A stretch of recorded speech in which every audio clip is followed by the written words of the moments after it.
Welcome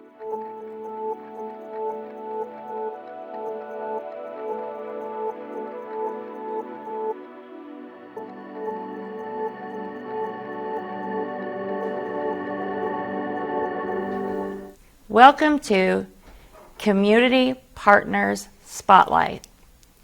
I'm your host, Alina Rogers-Chesser, and today we're going to be speaking with several Hardin County organizations. Spring Haven will be one later. Now we're going to work with Court-Appointed Special Advocates, or CASA. Later will be Teen Court, and some of the topics might be sensitive for some people. But they're important topics, and we need to learn. We will be talking about domestic violence, abuse, and neglect. We will be sharing resources and options and information on where you can find support. We're going to start with CASA today. So, Michelle Kale, can you tell us a little about yourself? Absolutely. So my name is Michelle Kale. I'm the Executive Director for CASA of the Heartland. I've been with CASA for about a year and a half now. Prior to that, I was the independent consultant with CASA of South Central Kentucky, based out of Bowling Green. And I was also a teacher. So seeing the impact that abuse and neglect has on all facets of a child's life is really what led me to want to get involved with CASA and help provide advocacy for the kiddos that we are serving, because I've seen how it affects them. Now, you have a hard job, right? But there's got to be something inside of you that feels like you can help, right? It feels like it's important to you. Can you tell us what it feels like and how you got into this position to help children?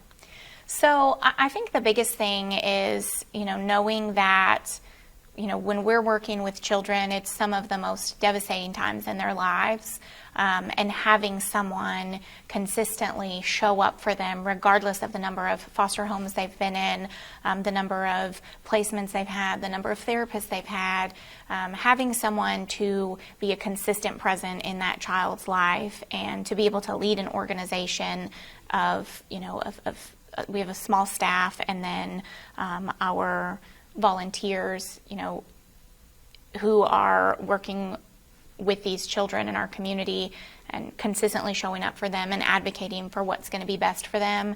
And, we've seen how that's been able to make a difference in those children's lives. And so I know that is really my number one motivator every day, is knowing that, even though things might be frustrating and, there will be times that are very difficult, especially starting a case, that in the end we are making a difference for the children that we're serving. And that's wonderful that we have people in our community that do just that. But when we look into things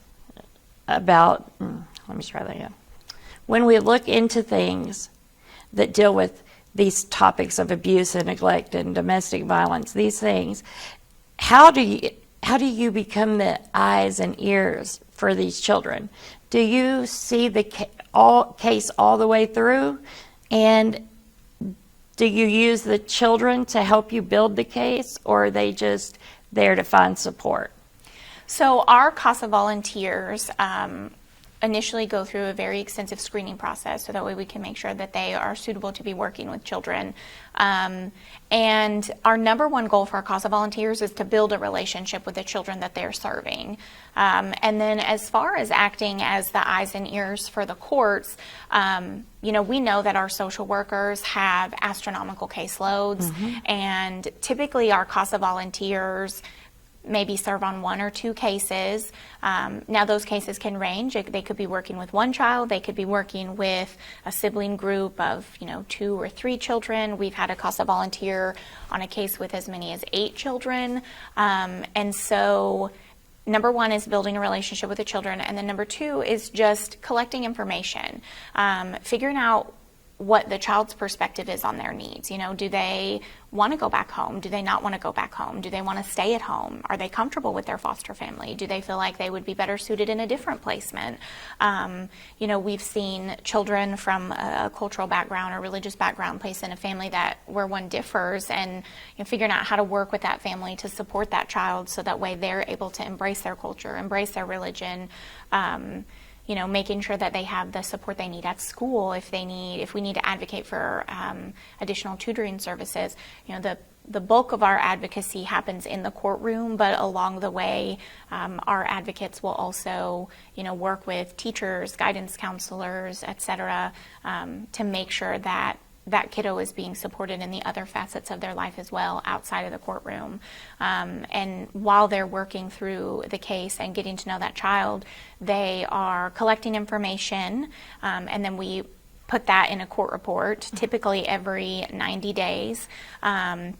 And then that report goes over to our family court judges, and that's really how we act as the eyes and ears, because we're getting to know that kiddo, getting to know their wishes, their wants, their needs, getting to communicate and get to know all of the other adults in their life, other children in their life, to be able to collect all that information, put it in a court report so our judges can make sound decisions. So this has to be stressful for everyone involved. For the children, the family, the people who are supporting them. How do you guys combat that type of stress? Well, we talk a lot about self-care, which is always easy to talk about, but a little bit harder to implement. So when it comes to the children and the stress that they're experiencing, we always want to connect them with therapists, other service providers, sometimes just giving them the opportunity to talk and vent about their situation with their advocate. Now, unfortunately, a lot of our advocates also can sometimes experience that secondhand trauma because of the things that they see and, are aware of what's going on with the child that they're working with. And so that would be hard. It is. It's very difficult. Some of the stories that we come across are very intense, some of them very dark. And so we try to make sure that those children are supported. But then we also try to make sure that our advocates are supported. So we... so it's a team. It's a family. Absolutely, and, for sure. So can you do you do with, day-to-day needs as well of a child? So if they need, say for instance, they need help getting school supplies or lunch at home, do you help with those things as well? So I will say a lot of CASA programs are not able to do that. However, CASA of the Heartland is very fortunate that we have received a grant the last 2 years that we applied to be able to help families with assistance for things like that, school supplies, extracurricular activities. I think that the state, when a child is in care, they do a really good job making sure their most basic needs are met. But when we applied for that grant, our goal was to not only have, make sure that their basic needs are met, but also give them some sense of normalcy. If they want to do football or band or take piano lessons, a lot of foster families or relative placements are not in a situation where they can provide that. So that grant funding that we've received allows us to be able to support in that way. So can you tell us how people can volunteer and get involved with your organization? Absolutely. So we always need volunteers. Step one is get in contact with us some way or fill out the volunteer application. Our website is casaheartland.org. You can stop by our office. We're over in the backside of the health department. Give us a call. Our number is 270-982-2274. But that first step is just let us know that you're interested. And then after that, we'll walk through that process. There's an interview that we conduct, some background checks that we have to do, and then we get our volunteers scheduled for training. We do a small training cohort or a big training cohort if we've got a large group of people, usually 5 to 6 times a year. You talked about growing and expanding, so you're going to need more volunteers as well, correct? Absolutely, yes. So we just kind of started the process to expand CASA of the Heartland, which around this time last year we were expanding into LaRue County, so we are officially serving children in LaRue County. But now we are expanding into Meade County, Breckinridge County, and Grayson counties as well. So we'll be serving serve in all 5 counties, so we will definitely need volunteers. And we've got some volunteer base kind of ready to go in those counties, but all 5 counties have some type of a waiting list of children who have been appointed CASA, but we don't have a volunteer to put on that case yet. Oh. So we desperately need volunteers all the time. And unfortunately, abuse and neglect rates in Kentucky continue to grow. And as that grow, as those numbers grow, our services and the need for CASA grows as well. So we always need volunteers who are willing to serve the kiddos in our community. Well, thank you for being here with us today. I learned a lot. We did some research for the show, and it kind of blew my mind, everything you guys do.